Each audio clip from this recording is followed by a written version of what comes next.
Nous voilà ensemble au rendez-vous de notre pays et de notre avenir. Les événements de ces dernières semaines dans l'Hexagone et Outre-mer ont profondément troublé la nation. Ils ont mêlé des revendications légitimes et un enchaînement de violences inadmissibles. Et je veux vous le dire d'emblée, ces violences ne bénéficieront d'aucune indulgence. Nous avons tous vu le jeu des opportunistes qui ont essayé de profiter des colères sincères pour les dévoyer. Nous avons tous vu les irresponsables politiques dont le seul projet était de bousculer la République, cherchant le désordre et l'anarchie. Aucune colère ne justifie qu'on s'attaque à un policier, à un gendarme, qu'on dégrade un commerce ou des bâtiments publics. Notre liberté n'existe que parce que chacun peut exprimer ses opinions, que d'autres peuvent ne pas les partager, sans que personne n'ait à avoir peur de ses désaccords. Quand la violence se déchaîne, la liberté cesse. C'est donc désormais le calme et l'ordre républicain qui doivent régner. Nous y mettrons tous les moyens, car rien ne se construira de durable tant qu'on aura des craintes pour la paix civile. J'ai donné en ce sens au gouvernement les instructions les plus rigoureuses. Mais au début de tout cela, je n'oublie pas qu'il y a une colère, une indignation. Et cette indignation, beaucoup d'entre nous, beaucoup de Français peuvent la partager. Et celle-là, je ne veux pas la réduire aux comportements inacceptables que je viens de dénoncer. Ce fut d'abord la colère contre une taxe, et le Premier ministre a apporté une réponse en annulant et en supprimant toutes les augmentations prévues pour le début d'année prochaine. Mais cette colère est plus profonde. Je la ressens comme juste à bien des égards, et elle peut être notre chance. C'est celle du couple de salariés qui ne finit pas le mois et se lève chaque jour tôt et revient tard pour aller travailler loin. C'est celle de la mère de famille, célibataire, veuve ou divorcée qui ne vit même plus, qui n'a pas les moyens de faire garder les enfants et d'améliorer ses fins de mois et n'a plus d'espoir. Je les ai vues, ces femmes de courage, pour la première fois disant cette détresse sur tant de ronds-points. C'est celle des retraités modestes qui ont contribué toute leur vie et souvent aident à la fois parents et enfants et ne s'en sortent pas. C'est celle des plus fragiles, des personnes en situation de handicap, dont la place dans la société n'est pas encore assez reconnue. Leur détresse ne date pas d'hier. Mais nous avions fini lâchement par nous y habituer. Et au fond, tout se passait comme s'ils étaient oubliés, effacés. Ce sont 40 années de malaise qui ressurgissent. Malaise des travailleurs qui ne s'y retrouvent plus, malaise des territoires, villages comme quartiers, où on voit les services publics se réduire et le cadre de vie disparaître, malaise démocratique, où se développe le sentiment de ne pas être entendu, malaise face au changement de notre société à une laïcité bousculée et devant des modes de vie qui créent des barrières, de la distance. Cela vient de très loin, mais c'est là, maintenant.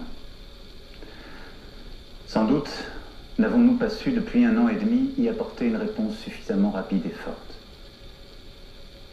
Je prends ma part de cette responsabilité. Il a pu m'arriver de vous donner le sentiment que ce n'était pas mon souci, que j'avais d'autres priorités. Je sais aussi qu'il m'est arrivé de blesser certains d'entre vous par mes propos. Je veux ce soir être très clair avec vous. Si je me suis battu pour bousculer le système politique en place, les habitudes, les hypocrisies, c'est précisément parce que je crois plus que tout dans notre pays et que je l'aime. Et ma légitimité, je ne la tire d'aucun titre, d'aucun parti, d'aucune coterie, je ne la tire que de vous, de nul autre. Nombre d'autres pays traversent ce mal-vivre qui est le nôtre. Mais je crois profondément que nous pouvons trouver une voie pour en sortir tous ensemble. Je le veux pour la France, parce que c'est notre vocation, au travers de l'histoire, d'ouvrir ainsi des chemins jamais explorés, pour nous-mêmes et pour le monde. Je le veux pour nous tous, Français, parce qu'un peuple qui se divise à ce point, qui ne respecte plus ses lois et l'amitié qui doit l'unir, est un peuple qui court à sa perte.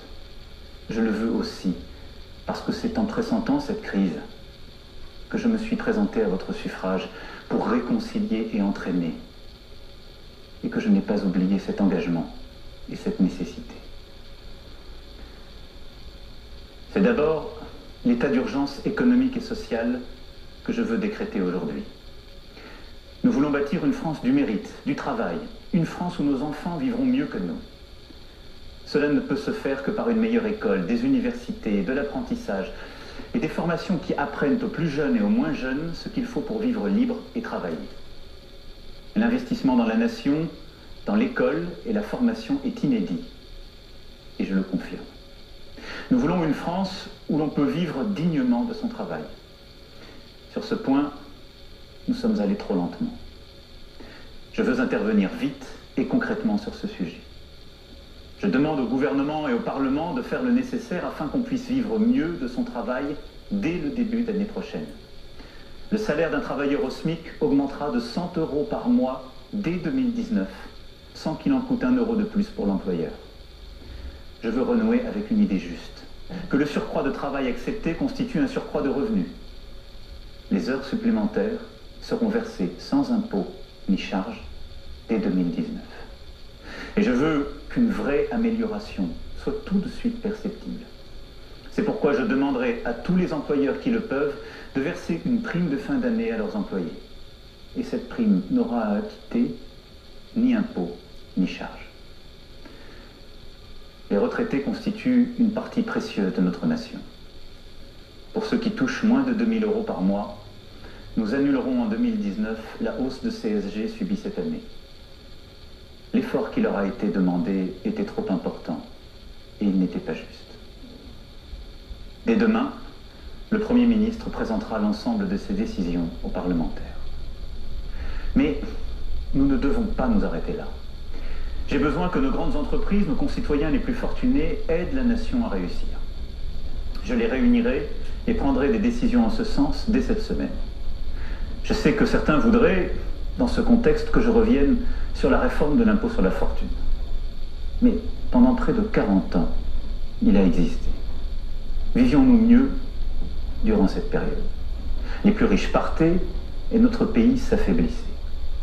Conformément aux engagements pris devant vous, cet impôt a été supprimé pour ceux qui investissent dans notre économie et donc aident à créer des emplois. Et il a été maintenu au contraire pour ceux qui ont une fortune immobilière. Revenir en arrière nous affaiblirait alors même que nous sommes en train de recréer des emplois dans tous les secteurs. Cependant, le gouvernement et le Parlement devront aller plus loin pour mettre fin aux avantages indus et aux évasions fiscales. Le dirigeant d'une entreprise française doit payer ses impôts en France. Et les grandes entreprises qui y font du profit doivent y payer l'impôt. C'est la simple justice.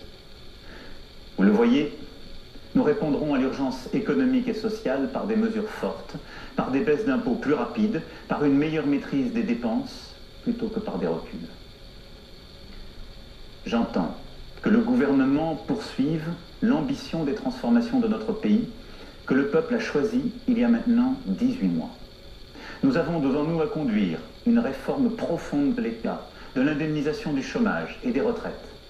Elles sont indispensables. Nous voulons des règles plus justes, plus simples et qui récompensent ceux qui travaillent.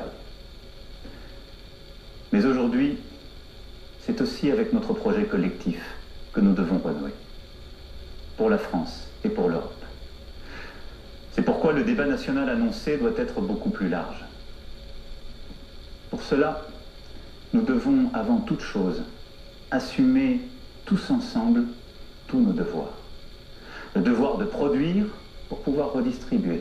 Le devoir d'apprendre pour être un citoyen libre. Le devoir de changer pour tenir compte de l'urgence de notre dette climatique et budgétaire. Pour réussir, nous devons nous rassembler et aborder ensemble toutes les questions essentielles à la nation.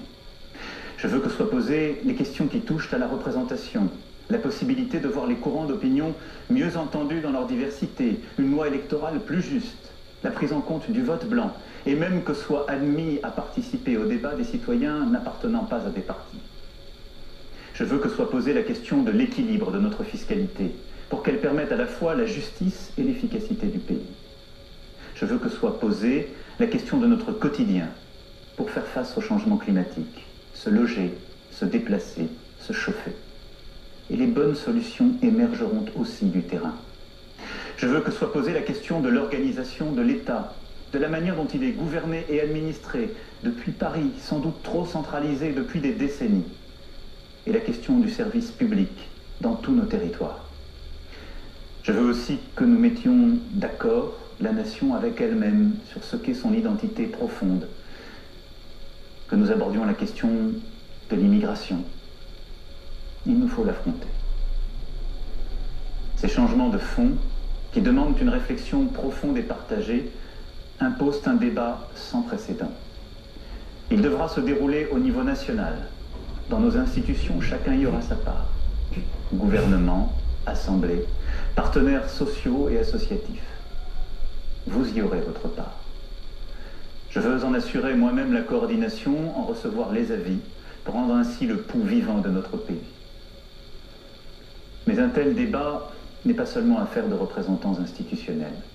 Il doit se dérouler aussi partout sur le terrain. Et il est des interlocuteurs naturels des citoyens qui doivent en recevoir les demandes et s'en faire les relais. Ce sont les maires. Ils portent la République sur le terrain. C'est pourquoi je rencontrerai moi-même les maires de France, région par région, pour bâtir le socle de notre nouveau contrat pour la nation. Nous ne reprendrons pas le cours normal de nos vies, comme trop souvent par le passé dans des crises semblables, sans que rien n'ait été vraiment compris et sans que rien n'ait changé. Nous sommes à un moment historique pour notre pays. Par le dialogue, le respect, l'engagement, nous réussirons. Nous sommes à la tâche et je reviendrai m'exprimer devant vous pour vous rendre compte. Mon seul souci, c'est vous. Mon seul combat, c'est pour vous. Notre seule bataille, c'est pour la France. Vive la République. Vive la France. C'était l'allocution du président.